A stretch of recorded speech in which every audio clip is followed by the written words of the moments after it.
Get ready to have a blast on Corey's Cast, where we talk about everything related to rehabilitation and recovery, from injuries and treatments to the unique journeys in the pursuit of an optimal life. I am your host, Corey Rasmussen.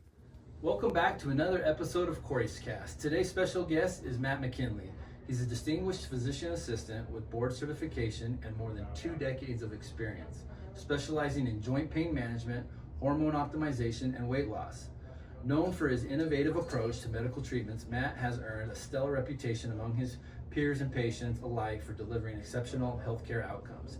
His commitment to advancing his field is evident through his active participation in various professional bodies, including the American Academy of Physician Assistants and the National Commission on Certification of Physician Assistants. So, Matt, thanks for coming on the show. Thanks for having me. This is going to be fun. This is going to be fun. I talked a little bit in his bio, but I really want to reflect a little bit on Matt's career because he really has done a lot in the orthopedic industry, if you will, as a physician assistant. So first, graduating from ISU, correct? Yep, awesome. Idaho State. I was we in got the some alum. second graduating class. I'm an old guy. Yeah. So actually, dating back, I mean, let's not date you too far, but you actually, prior to ISU, you went to Ricks College, which was actually called Ricks College, which is now BYU Idaho, correct? Correct, yeah. I went there after graduation from high school, spent a year. I played football there, actually, which left me with a few orthopedic injuries that I was able to learn a lot about. It kind of got my interest in orthopedics. I was going to say, is that where it stemmed from? Yeah, yep. Cool. So I played a year, went on a mission for the Church of Jesus Christ of Latter-day Saints, then came back and played a second year and then transferred to ISU. Okay. Did you play at ISU then too? I signed at ISU. I actually signed a scholarship, and that January prior to the season, I was involved in a really bad car accident and broke my femur.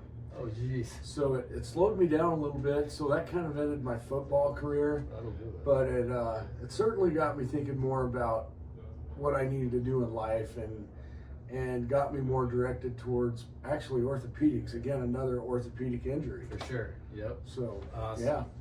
So then you graduated from ISU, and his first job here locally was with Dr. Newhouse and that group up there over by Holt Arena. Maybe some of you remember that group that was up there, and doing both in clinic as well as working in the OR alongside of those doctors up there, correct? Yes, yeah. It was Dr. Mick Mickelson, who was the team physician for Idaho State. Okay.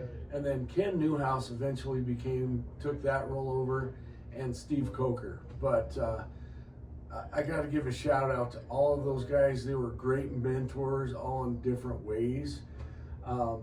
They all practice a little bit differently, so I was able to learn a ton from each of them. Yeah, that's crazy. I mean, it seems like a lifetime ago. I actually saw Matt when I was going to college. This would be like early 2000s, and that was my kind of first introduction to Matt, and he's just been doing it at a high level ever since.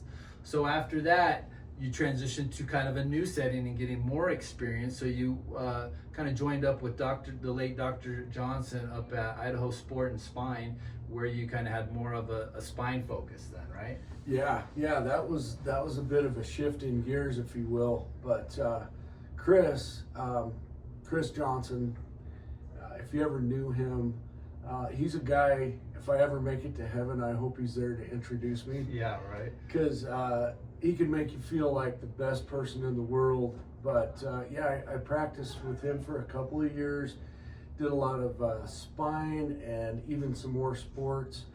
But yeah, that was a great experience, and again, someone that I learned a tremendous amount from. Yeah, amazing doctor, amazing individual. I had the opportunity to work with him side by side on some patients and things like that, and truly a genuine character, nice person, advocate for a lot of orthopedic type approaches and things like that, and so really nice guy. So after that stint, then you went and joined up with Dr. Altenberg, and then you really started getting into joint replacements, right? Yeah. So that group up there, Idaho Orthopedics, that started with those original guys I was talking about, it grew over time to about 6 surgeons, I believe. And then as sometimes life will have it, they had some disagreements and they all kind of broke apart and did their own thing. And that's actually when I went with Chris, those first couple of years. And Altenberg would come over there to the office and he'd say, hey, you want to spend a day in the OR? Because I love the OR. Yeah. And so I'd be like, yeah, let's do that. And pretty soon it was like, how about 2 days a week in the OR? And I'm like, yeah, let's do it. Anyway, eventually I ended up working with him full time. And yeah, it was all knees and hip replacements and revisions. We did a lot of the very, very complicated cases that other people didn't want to tackle. Yeah. And you did that for a decade plus. Yeah, I think at least, I think it was 12, 13 years. Yeah. So that was also, I mean, I feel like I've been blessed to learn from the best and their specialties. Yeah, So. all those guys are great physicians, and we've been blessed to have them in our area here. So we're talking like thousands of joint replacements at this point, not hundreds. So he's definitely seen a lot and done a lot. But then I believe this was the last time you actually worked with a group. Then you decided to go out on your own. Is that correct? Yeah. So it's been about 2.5 years now, and I had always had this interest in regenerative medicine. So I started to research stem cells. It's kind of on the fringe a little bit, or it was 10 years ago when I was really looking into it. But I just saw this other way that people could heal without having a big surgery or without having to go through a big recovery as well. Mm-hmm. So I went and learned on my own. I went to the Midwest to a couple of clinics, stem cell clinics, which worked out good because they said, hey, come and teach our practitioners how to inject, and we'll teach our stem cell program. Yeah. And since I had been, injecting, literally we figured 30, 40,000 injections in the hips, knees, everywhere. It was a great trade. I felt like I came out on top of that deal, but and I also had always had a huge interest in hormone replacement therapy. Okay. So we got that going, and I joined my wife, Amy, and now, we have our own practice and have for about 2.5 years. Yeah. Okay. So let's chat about that. So you guys kind of joined up and you've created this practice in it called the Regenerative Joint Clinic, correct? Correct. And aesthetics for her. And side, aesthetics, right? yep. All right. Yep. We're gonna focus a little more on the joint side here, but so let's talk. Give me a quick overview of some of the services that you do there, and then we'll dive into some of the specifics. Okay, you want me to talk mostly about the joint side? Yeah, let's talk about the joint side first. Okay, so obviously with my background, that was kind of my wheelhouse where I was most comfortable with doing that. And shout out to Amy, we're there because of her. She made all of this happen. She's the visionary and I'm the integrator. So she saw it, she presented it to me. I was resistant for a while. And then finally I'm like, yeah, let's do this. And we've never looked back. But so on the joint side of it, I see a lot of people that have joint pain and or tendons, including shoulders, hips, knees, ankles, backs. And I started doing stem cell therapy on them.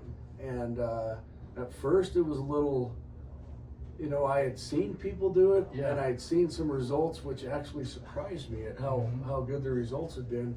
But I never really trusted it till I started doing it myself. Yeah. And my first patient was actually my mom. Yeah, of course. Those are the good ones to try on. Yeah, she was. Because they're going to love you no matter what. Yeah, and she'll be honest with me too. Yeah. Like, if this doesn't work, she's going to say, hey, this didn't work. But anyway, she was actually ready for a total joint. Okay. She had had cortisone, visco supplementation, those types of things for years, probably a decade. And she finally said, I need to get my knee replaced. She's super active, jogged forever and then walked. And she's 85 and still walks every day. But basically, she had bone-on-bone arthritis in her knee. She said, if this doesn't work, the stem cell treatment, if this doesn't work, I'm going to get my joint replaced. So I injected her. She was waiting in my office the day the stem cells arrived. She was like, we're doing this now. And anyway, after the injection, right away she goes, I think my knee feels better. And I was like, what? How could it happen that Yeah, fast? right. Yeah. Right? And so I was like, well, it's my mom. She's being nice. Right, and she lives over in Kimberly, which is next to Twin Falls, if Yeah. you're not familiar with the area, close to Corey's roots. Yeah. And anyway, she calls me when she gets home and she said, I know this is feeling a lot better already. So I was like, that's pretty cool. So.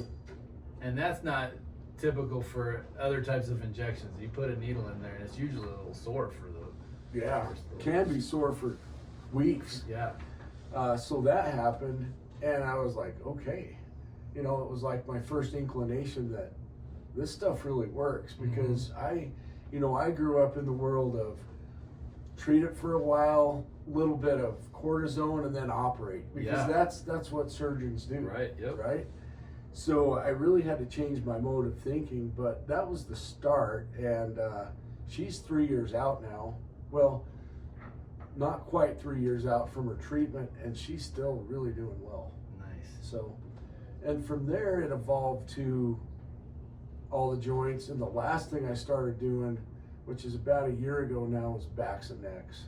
Okay. Yeah, I kind of held off on that because Sure. it seemed scary, but it's turned out one of the easiest things to do, actually. Yeah. And so for the backs and the necks, are you targeting like the facet joints, or what's the goal there? So great question, and there's a backstory behind this. I was on a Zoom call with Tony Robbins, stem cell doctor. Okay. This was a pure luck. Somehow I got in on this call. There was like 6 of us, and he had practiced in Panama and then moved to San Diego. So he kind of gave us his spill on stem cells, how they work, what to expect. Then at the end, we could ask a question. So I asked him about, I go, backs and necks. I'm a little nervous. And he kind of chuckled. I was like, what's he thinking here? Why is this funny, Yeah. But he said, there's some of the easiest things to inject. So what you do is you target the levels, like let's say it's the lumbar spine, L4-5 or L5-S1. You target those levels and you inject in the muscles around the spine at about 1.5 inches deep. Okay. And then the stem cells take it from there. Yeah. Wow. They know where to go, they know how to get there, and they really decrease inflammation and pain right away for most people. Sometimes it'll take time. Yeah. But then function starts to improve, pain improves, and they're happy. They're avoiding a surgery and doing well. Nice. So how long have you started doing those? It's been, I started about a year? Last year on backs, and stem cells in general was about close to 3 years now. Let's talk, there's tons of stuff we could go over as far as stem cells, but when you talk about your types of stem cells, because you hear stuff that you can't do certain ones in the States and you got to go to Mexico or whatever. So let's chat about what it is that you do. Okay, so I like telling people there's various ways to get stem cell treatments and therapy.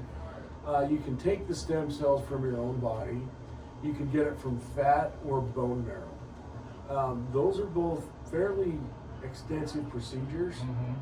And if you think about it, and I'll use me for an example, I'm 55. I'm putting back in my own stem cells that are 55 years old that have been hammered. I've beat them up over the years, right? Yeah. A lot of injuries, a lot of healing. So that's one way, but what we do we do mesenchymal stem cells. Okay. So they come from umbilical cords of newborns, and I always like to tell people it's live birth C-sections. Okay. They're not abortions. There's nothing. That was very important for me. Yeah. So they go through a testing process 3 times, twice by one company that owns the cells, that sells them actually, and one by a third party. So they're tested for, you name it, bacteria, viruses. Then they're deemed safe, and the FDA actually approves them. Okay. Or I should say, let me say this, they're FDA registered, meaning they've passed the screening processes. Right. And that's important to me because I know where they're coming from. I know they've been tested, and in other countries, you really don't know. Sure. Yeah. So do you feel like where they have that FDA registration that eventually insurances are going to start paying for this, or? Well, it really becomes kind of political Okay. at that point. Sure. I mean, You know? pharmacological, medical, yeah. Yeah, so I hope they do. I was telling my wife, if these were covered by insurance, we'd probably have a line outside of our door to Blackfoot. Yeah, right. Because they work well, and the hard part now is they're not covered by insurance. And it's not a cheap procedure. Yeah. So Cheaper than surgery. But oh, it's yeah. Still not. It's a sliver as compared Right. to a $50,000 joint. Yeah, replacement. and that's what I tell people with therapy. I was like, I mean, this is pennies on the dollars for what you can have if you have to go get an MRI and then you have to get a surgery and da da da da da. So you do have to look at the big picture. Yeah, for sure. But I think maybe someday. Right now, there's a lot of pushback from, like, if you can imagine this, from like prosthetic companies that are billion-dollar companies. And big pharma doesn't like stem cells because it works and it takes away from some of their drugs. Yep. And so that's what we're running into. But what I found is people want to treat themselves the way that they choose and not be dictated what an insurance company says. Sure. So Yeah. yeah, Especially that's been kind of pretty more cool. and more these days. So, so you've covered a lot as far as people that can benefit from the joints and spine and stuff like that. So if someone is like thinking about, would I be a good option for this? What are maybe the signs and symptoms? I mean, is it chronic pain? Is it acute pain? Is it, talk to me a little bit. Okay, if someone's thinking, would I be a good candidate? What would be maybe I don't know if you can classify the perfect patient, but like a good candidate? Yeah, great question. And usually when people get to me, they've already tried other things. They've tried medicines, they've tried other injections, they've tried even physical therapy. And they've gotten to a point where they're like, man, because of the cost, it's not a first line treatment. And I don't want people to come in if they've had a new injury. I want them to do everything first to try to heal before they come in and consider stem cells. Then we do a consultation. I like looking at x-rays, MRI scans if they've had them, and just really take each person individually to decide if they're a candidate. But usually it's more of the chronic type pain, arthritis, tendinitis, things like that really benefit. Although we've started to treat a lot of athletes recently. Okay. In the last month, I've had 2 volleyball players and 1 golfer, all collegiate athletes that have done tremendous. They're trying to get back into sport. They're like, hey, volleyball's starting, soon. I got to heal this quickly, and they have. Yeah. It's been cool. That is And cool. the golfer had a back issue that he's had since he was young. A lot of golf injuries, or back injuries with golfers, yeah. And he healed very quickly. I do 2 treatments, an initial treatment and then another one about a month later. I think that's one of the things that really sets us apart. We just don't do a single injection and say, hey, good luck. I do a ton of follow-up too, just to coach people along, make sure they're doing what they should, and to give them that optimal outcome. Sure. Awesome. And I always say, and maybe you feel differently on this, I just, a little side note, because a lot of people ask me, yeah, but my MRI says this or my x-ray says this. I said, look, we treat patients, not images.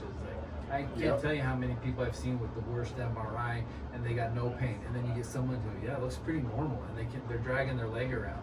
And so, and that's kind of with this. It's like, sure, you've got really bad arthritis, but let's give this a shot. And then on your x-ray, it's still probably going to look the same, but you're going to be like back to function and feeling good. Great, right? Yes, very good point. And you almost took the words out of my mouth. I say the same thing all the time. I'll say, we treat patients, not their x-rays or their images, because it can.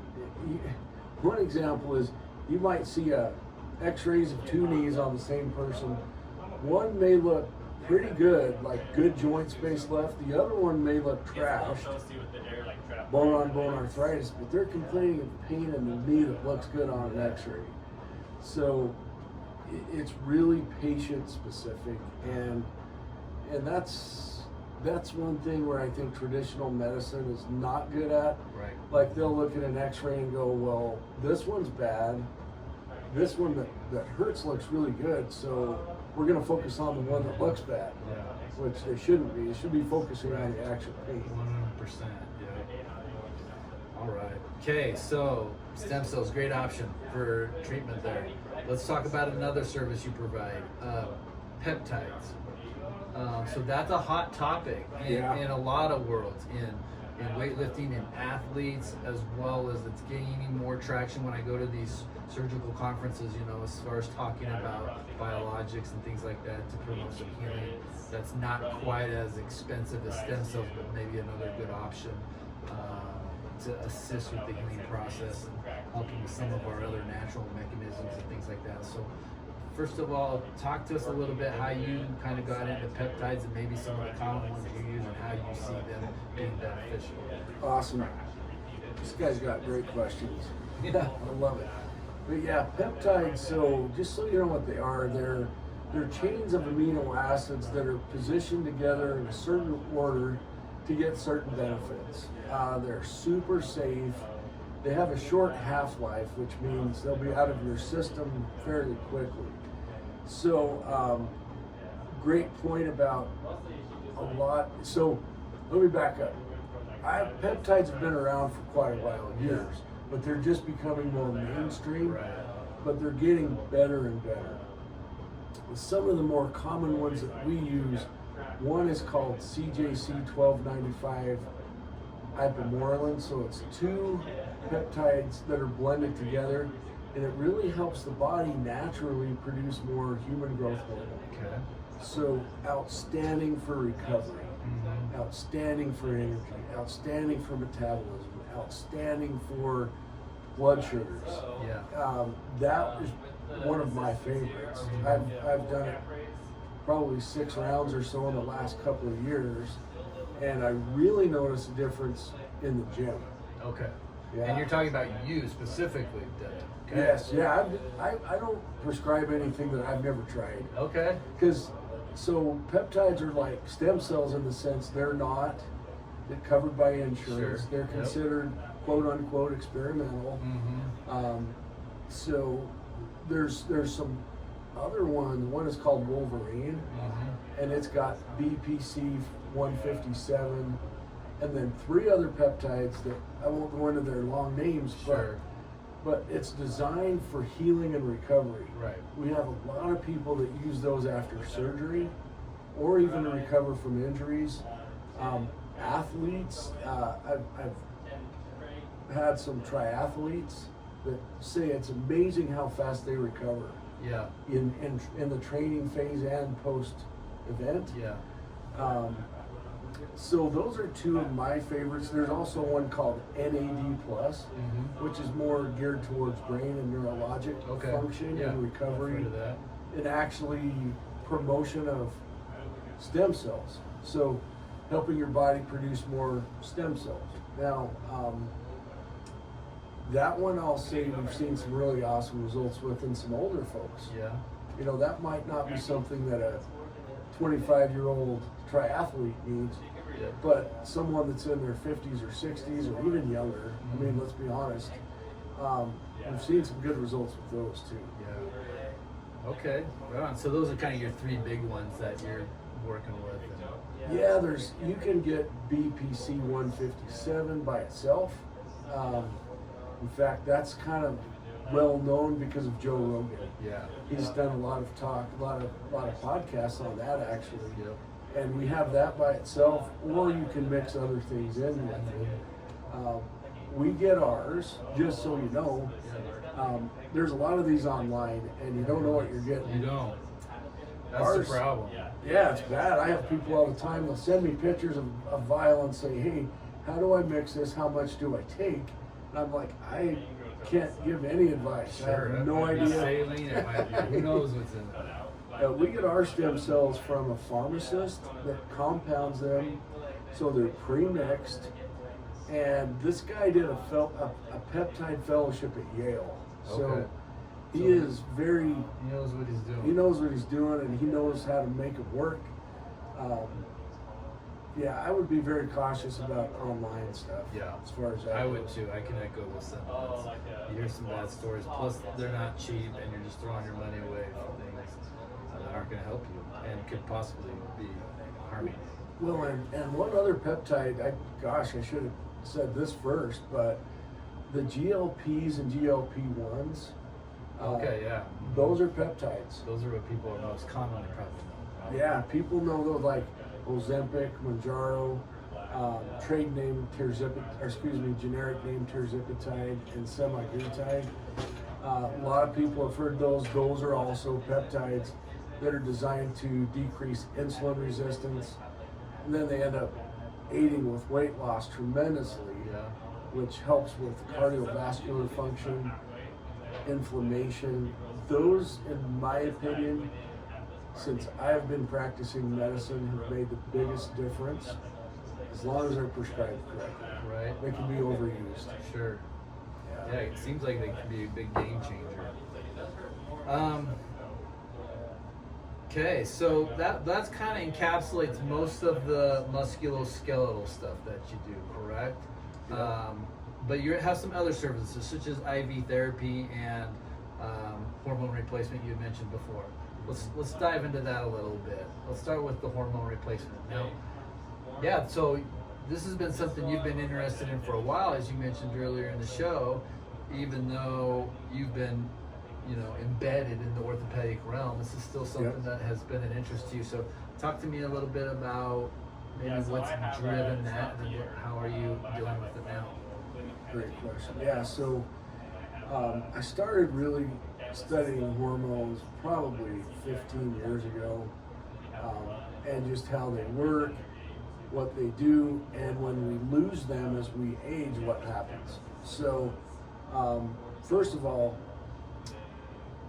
as we age, with men in our late 20s, we start to decline in testosterone levels and other hormones. Women, a little later than us, but in their 40s generally, we start to see it when they lose estradiol, progesterone, testosterone. That's when people start to really kind of decline and get sick. It's when you see men start to get truncal obesity, lose their muscle mass, they lose motivation, they're not, libido and sex drive drop. For women, it's sometimes even more pronounced. They will start to see cardiovascular disease really speed up because they're not producing estradiol, which really helps with cholesterol and plaque buildup in the arteries. Sleep is a big thing that women, they start to say, I can't sleep, I'm having hot flashes. They also lose libido and energy.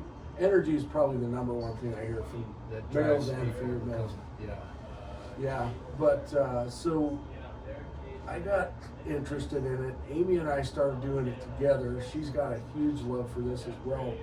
But we went back to school. Well, we did a fellowship course, which was basically over 100 hours of specific training in bioidentical hormone replacement.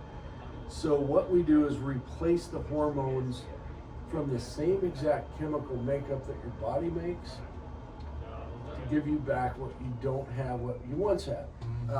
There's synthetic hormones. We don't believe in those. We really try to stay super bioidentical or natural with that.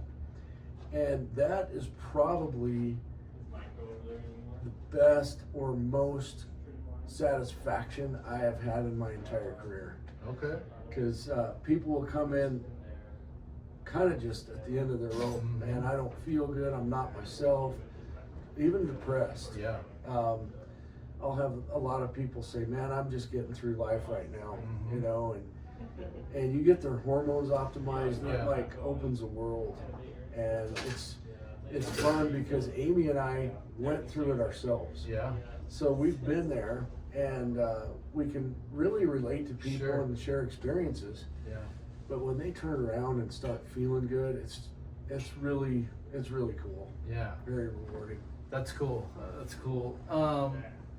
what do you feel like? So when people are declining in hormones, is this I mean, it's got to be a little bit of both, but is it a genetic thing? Is it a lifestyle thing? I mean, talk to me a little bit about that.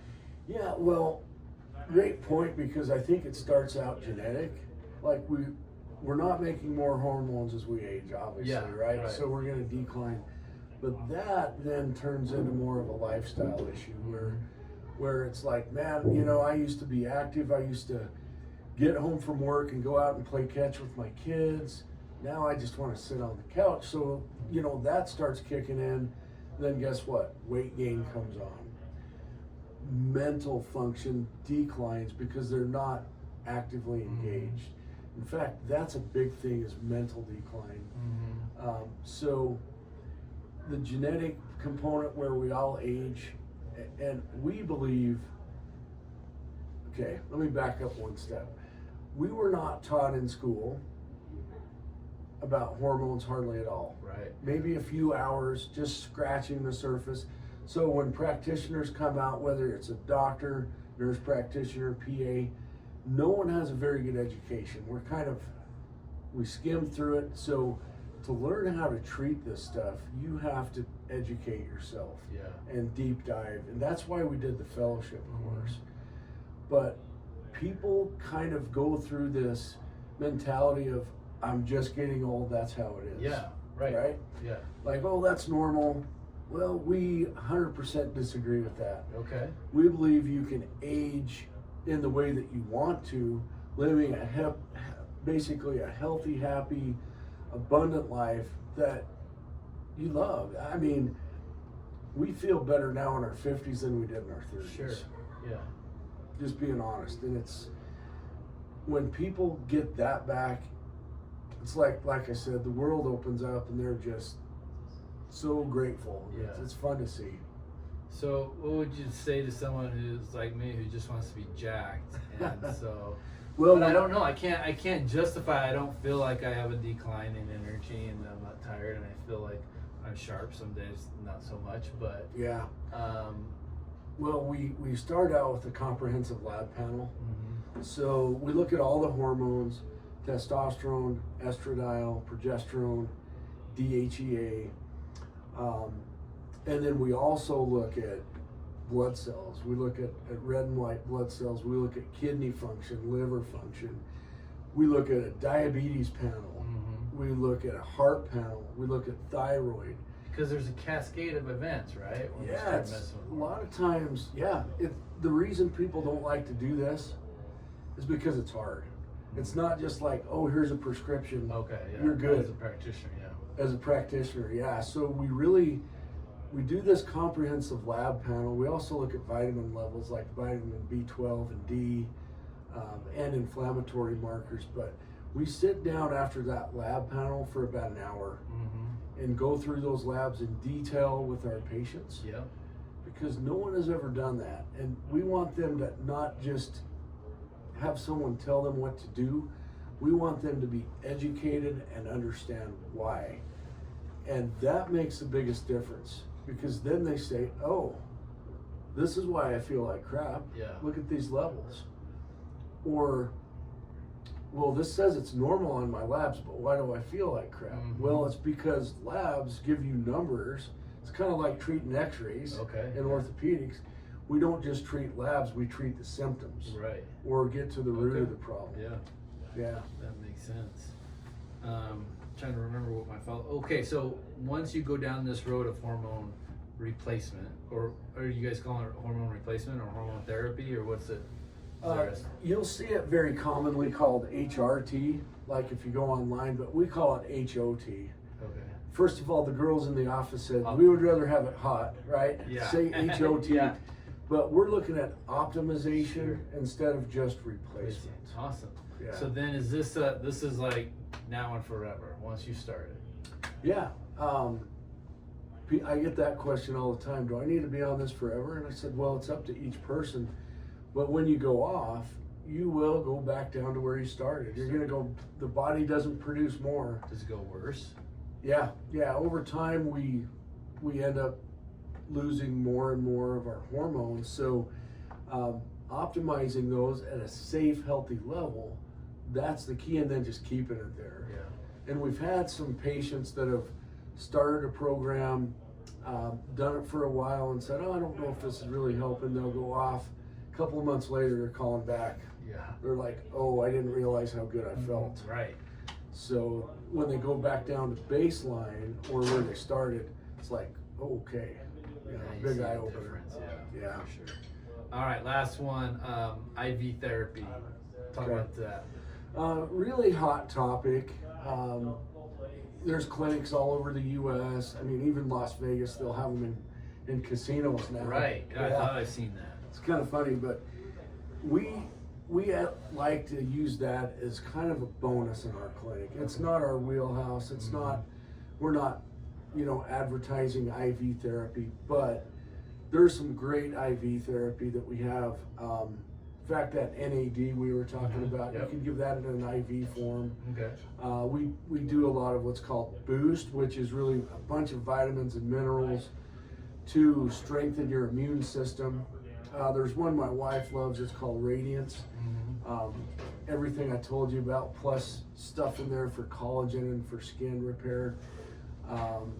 Trying to think of some other, glutathione is a good one.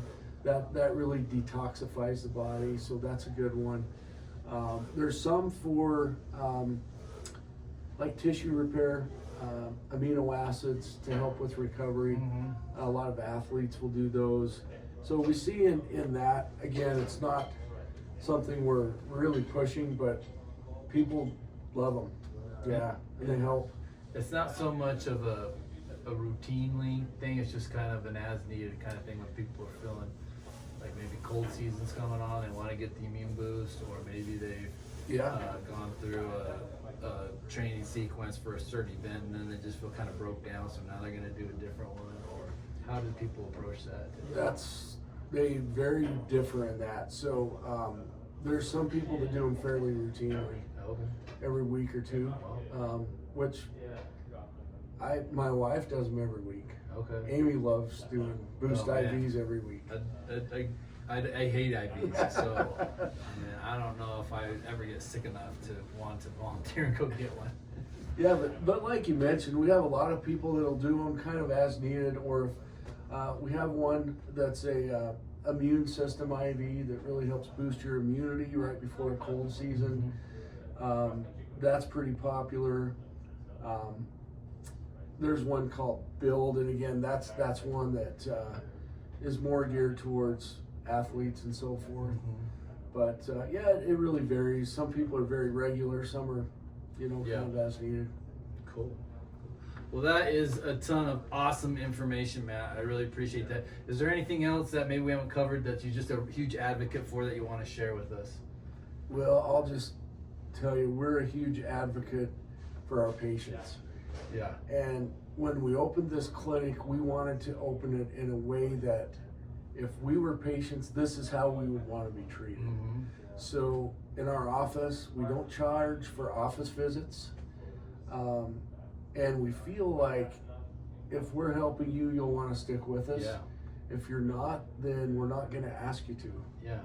So our goal, like I said earlier, is really to help everyone that we touch live a healthy, happy, abundant life. And if we can do that, it's growing very fast. And the reason is people are looking for this. They're looking for a way that is outside of traditional medicine, that they can control. I always tell people, you're the CEO of your health. I'm here to help guide you, but you get to choose what you want to do eventually at the end. So we love our patients. Again, Amy made this all happen for us.